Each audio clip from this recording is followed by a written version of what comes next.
Hello అండి, welcome to my channel. ఈరోజు ఈ వీడియో రెసిపీ ఏంటి అంటే అమ్మమ్మల కాలం నాటి జొన్న పిట్ట అండి. సో దానికోసం మనం రాత్రంతా నానబెట్టుకున్న జొన్నలనే ఒక 1/2 కిలో తీసుకున్నాను నేను. సో ఇవి బాగా నానిపోయినాయండి. వాటర్ మొత్తం తీసేసి ఆరబెట్టలేదు, వాటర్ మొత్తం తీసి ఇలా మిక్సీ చేసుకున్నానండి. బాగా మెత్తగా గ్రైండ్ చేసేసుకున్నాను. దీంట్లో ఒక చిటికెడు సాల్ట్ కూడా వేసుకున్నానండి. ఇప్పుడు మనం ఒక ఇడ్లీ పాత్ర తీసుకుని దాంట్లో 1 గ్లాసున్నర వరకు వాటర్ పోసుకున్నానండి. ఇప్పుడు ఇడ్లీ రేకుల్లో మనం గ్రైండ్ చేసి పెట్టుకున్న పొడిని వేసుకోవాలండి. మొత్తం అన్ని రేకుల్లో తీసుకున్నాను, అంటే క్వాంటిటీ అనేది నాకు కొంచెం ఎక్కువ ఉంది. సో అందువల్ల ఎక్కువ రేకులు తీసుకున్నాను. 3 రేకుల వరకు పట్టినాయి నా వరకు అయితే. 1/2 కిలోకి కావాలంటే మీరు 2 వాయిల్ వరకు కూడా పెట్టుకోవచ్చు ఎక్కువ అయితే. సో నేనైతే ఇప్పుడు 3 రేకుల వరకు చేసుకున్నానండి. మొత్తం ఈ విధంగా చేసుకుని కొంచెం పలచగా పెట్టుకుంటే త్వరగా ఉడికిపోతుంది. అందువల్ల నేనైతే ఇలా పలచగానే పెట్టుకున్నాను. సో ఇప్పుడు మనం పాత్రలో వాటర్ మరిగేంత వరకు మరిగించుకుని ఆ తర్వాత ఇవి దాంట్లో పెట్టుకోవాలండి. ఇది చాలా ఆరోగ్యకరమైన వంటకం అండి.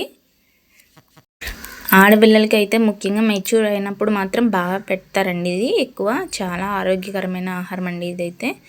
సో ఇప్పుడైతే ఇడ్లీ పాత్రలో వాటర్ మరుగుతుందండి. ఇప్పుడు నేను ఒక్కొక్క రేకు దీంట్లో పెట్టేసి ఒక 15 మినిట్స్ అట్లా ఉడకనివ్వాలండి.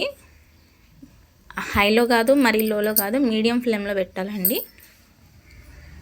చూసుకుంటూ ఉండాలండి. ఒకవేళ వాటర్ కనుక అయిపోతే పాత్ర మాడిపోకుండా చూసుకోవాలండి. ఇప్పుడు ఈ లోపల నేను ఒక కొబ్బరి చిప్ప తీసుకున్నానండి. ఈ విధంగా సన్నగా ముక్కలు తరుక్కొని మిక్సీ చేసుకోవాలి. దాంట్లోనే 2-3 యాలకులు వేసుకొని బాగా గ్రైండ్ చేసి పెట్టుకున్నాను. ఇది కూడా అయితే ఆవిరి పట్టుకోవాలి. ముందైతే అది ఉడికిన తర్వాత, ముందు జొన్నల పౌడర్ ఉడికిన తర్వాత ఆ తర్వాత కొబ్బరి పెట్టుకుందామండి. సో నేను ఇప్పుడు గట్టి బెల్లం తీసుకున్నాను. అదైతే వెంటనే దీంట్లో కలపడానికి కరగదు కాబట్టి అది కూడా నేను గ్రైండ్ చేసుకుంటాను మిక్సీలో వేసుకుని. సో ఈ జొన్నలదైతే ఉడికిపోయింది. స్టవ్ ఆఫ్ చేసేసుకుని ఒక ప్లేట్లోకి తీసుకుని చల్లార్చుకుందామండి. చల్లార్చుకోవద్దు, మూత పెట్టి వేడిగానే ఉంచుకోవాలండి మొత్తం ప్రాసెస్ అయ్యేంత వరకు కూడా. అయితే చల్లార్చొద్దు, చల్లారితే మాత్రం బెల్లము అవంతా మిక్స్ అవ్వడం కొంచెం కష్టం అవుతుంది. అందువల్ల మనం చల్లార్చుకోకూడదు, అట్లా వేడిగానే ఉంచుకోవాలి. ఇప్పుడు ఈ పాత్రలో కొంచెం వాటర్ వేసుకుని పొయ్యి మీద పెట్టుకున్నానండి. ఇది ఒక రేకు ఖాళీ అయితే దీంట్లోనే కొబ్బరి చేసాం కదండి మిక్సీ, అది కూడా వేసి ఆవిరి పట్టుకోవాలండి. ఈ విధంగా మొత్తం ఒక ప్లేట్లో తీసుకుంటున్నానండి. మొత్తం బెల్లం అవన్నీ వేసి కలుపుకోవాలి కదా, అందుకని. ఆడపిల్లలకి కానీ పెద్దవాళ్ళకి, పిల్లలకి, అబ్బాయిలకి కూడా పెట్టొచ్చండి. చాలా ఆరోగ్యం, ఎముకలు చాలా ఆరోగ్యంగా ఉంటాయండి. ఇది వరకటి కాలంలో అయితే మా అమ్మమ్మలు, మా తాతమ్మలు ఇలా వాళ్ళైతే మాత్రం ఎప్పుడు చేస్తూ ఉండేవాళ్ళు. మేమైతే మా పిల్లలకి కొంచెమైనా ఆరోగ్యం ఇవ్వాలన్న ఉద్దేశంతో ఈ విధంగా అప్పుడప్పుడు చేస్తూ ఉంటామండి. ఇప్పుడు ఈ కొబ్బరిని అంతా కూడా ఆవిరి పట్టుకోవాలండి. లేకపోతే ఆవిరి పట్టకుండా కలుపుకుంటే కనుక ఒక్కరోజు మాత్రమే నిల్వ ఉంటుందండి. మనం ఈ విధంగా ఆవిరి పట్టుకోవడం వల్ల ఒక 2-3 రోజులు అట్లా ఉంటుంది పాడవకుండా.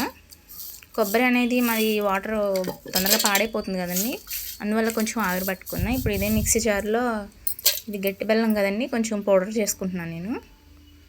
సో మొత్తం జొన్న పిట్టిది దీంట్లో మనం మిక్సీ చేసుకున్న బెల్లం మాత్రమే వేస్తున్నాను. మొత్తం బెల్లం వేసేస్తున్నానండి. బాగా కలుపుకోవాలి ఇది మొత్తం వేసేసి.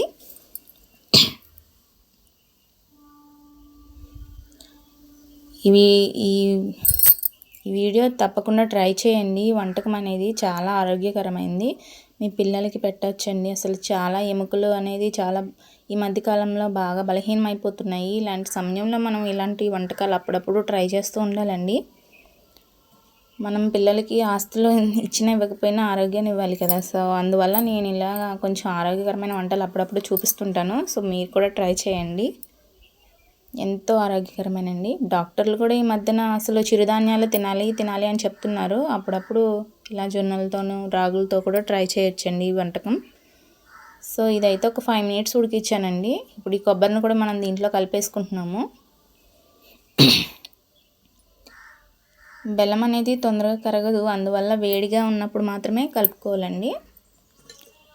ఆ జొన్న ఆవిరి పట్టించుకున్న జొన్నలది ఉంది కదండి పొడి, ఆ పొడిలో వేడివేడిగా ఉన్నప్పుడు బెల్లము, కొబ్బరి నెయ్యి కూడా వేసుకోవాలండి. ఇప్పుడు దీంట్లో మనం నెయ్యి నేనైతే ఇప్పుడు పెట్టానండి, అది కాగుతుంది. సో ఈ లోపల ఇది కలుపుకుంటున్నాను నేనైతే. ఈ వీడియో కనుక నచ్చినట్టయితే నా ఛానల్ని తప్పకుండా సబ్స్క్రైబ్ చేసుకోండి, లైక్ చేయండి, షేర్ చేయండి. మీ ఫ్రెండ్స్ ఎవరికైనా ఈ వీడియో ఉపయోగపడుతుందని అనిపిస్తే కనుక వీడియో షేర్ చేయండి. సో ఇప్పుడు దీంట్లో మనం నెయ్యి కూడా వేస్తున్నామండి. నెయ్యి ఇప్పుడే నేను ఫ్రెష్గా చేశాను. ఇప్పుడు ప్రజెంట్ అయితే అర్జెంట్ కాబట్టి కొంచెం మాత్రమే కాసి పెట్టుకున్నానండి. ఇప్పుడు వేడివేడిగా కలిపేస్తున్నాను దీంట్లో.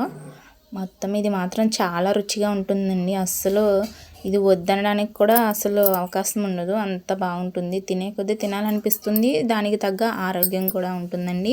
అస్సలు తప్పకుండా ట్రై చేయండి మీరు. చాలా ఆరోగ్యకరమైన జొన్న పిట్టు రెడీ అయిపోయిందండి. బౌల్లోకి సర్వ్ చేసుకుంటే వేడివేడిగా జొన్న పిట్టు రెడీ అండి.